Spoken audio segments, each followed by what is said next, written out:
राधे राधे दोस्तों, स्वागत है आपका आपके अपने YouTube चैनल आध्यात्मिक कथाएं शुरू करते हैं।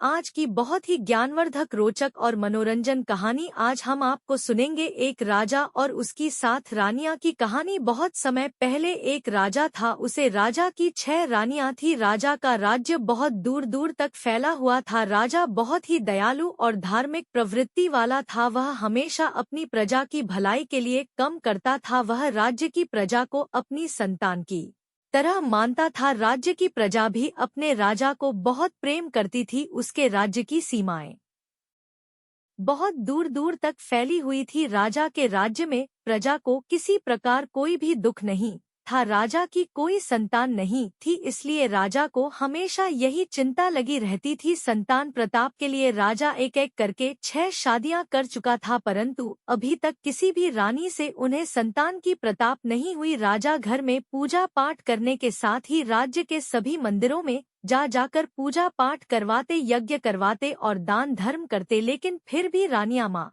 नहीं बन पी। जैसे जैसे समय बिताता जा रहा था, राजा की निराशा भी बढ़नी जा रही थी और एक समय ऐसा आया कि राजा बहुत दुखी रहने लगा। राजा के दुख से राज्य की प्रजा भी दुखी थी।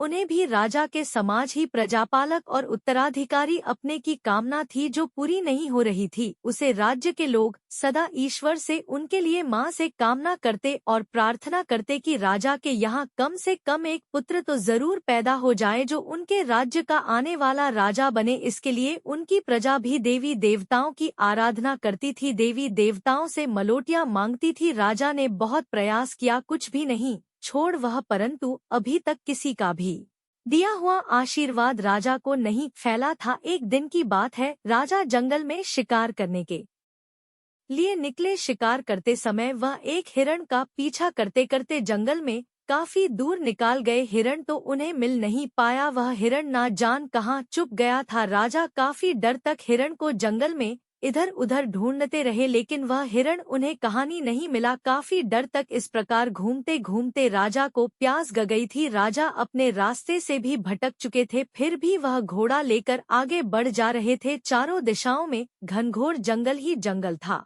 अचानक उन्हें कहानी से कल कल की आवाज सुने पड़ी। राजा ने सोचा कि लगता शायद इधर कोई झरना है। झरने की आवाज सुनते सुनते राजा इस आवाज की दिशा में चलने लगे। कुछ दूर आगे जाने के बाद राजा को वह झरना दिखाई दे गया। झरने पर पहुंचकर राजा अपने घोड़े से नीचे उतारे और जैसे ही वह पानी पीने लगे, अचानक उन्हें वहां एक आवाज सुने दी, आप कौन है? क्या आपको दिखाई नहीं देता कि मैं यहाँ रही हूँ?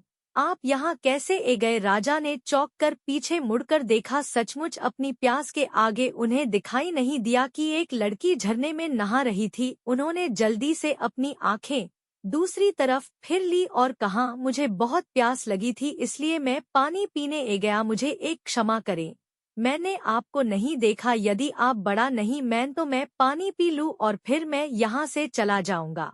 वैसे भी मैं रास्ता भटक गया हूँ। आप कौन है और इस घने जंगल में अकेली कैसे है? राजा के प्रश्न का उत्तर देते हुए वह लड़की खाने लगी, मैं यहीं पास के गांव में रहती हूँ, रोज यहाँ आई हूँ और इसी झरने में नहाती हूँ।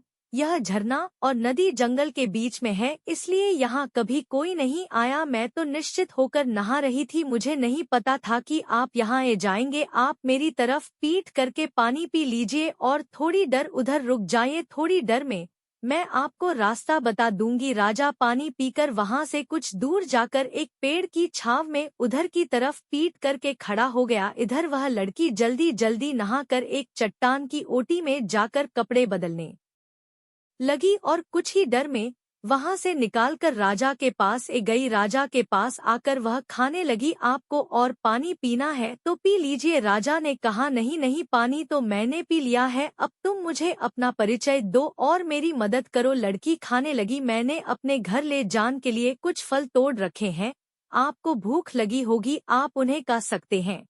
क्या आप उन फलों को खाएंगे? अगर खाना चाहोगे तो मैं आपको दे दूंगी। यह कहकर वह लड़की राजा का जवाब सुन बिना ही टोकरी में बंधे हुए फल निकालकर झरने के पानी में धोकर खाने के लिए राजा को देने लगी। राजा लगातार मंत्र सा होकर उसे देख रहा था। राजा देखा है कि उसने बहुत सलीके से पेट पर फल रखे। राजा उन फलों को लड़की से ले लेट है और उसे लड़की से पूछता है, क्या तुम नहीं खाओगी? लड़की कहती है, नहीं, आप अतिथि है, आप खाई। फल खाता हुए राजा ने लड़की से कहा कि अभी तक आपने अपने बारे में कुछ नहीं बताया है, मैं तुम्हारे बारे में भी जानना चाहता हूँ। लड़की कहती है, मेरा नाम रूप है, मैं यहीं पास के गांव में रहती हूँ। मेरे गांव का नाम कोसी है। मेरे परिवार में सिर्फ मेरी माँ है। हम लोग जंगल से फल और लड़कियां ले जाते हैं और इस को बेचकर अपना गुजर कर लेते हैं।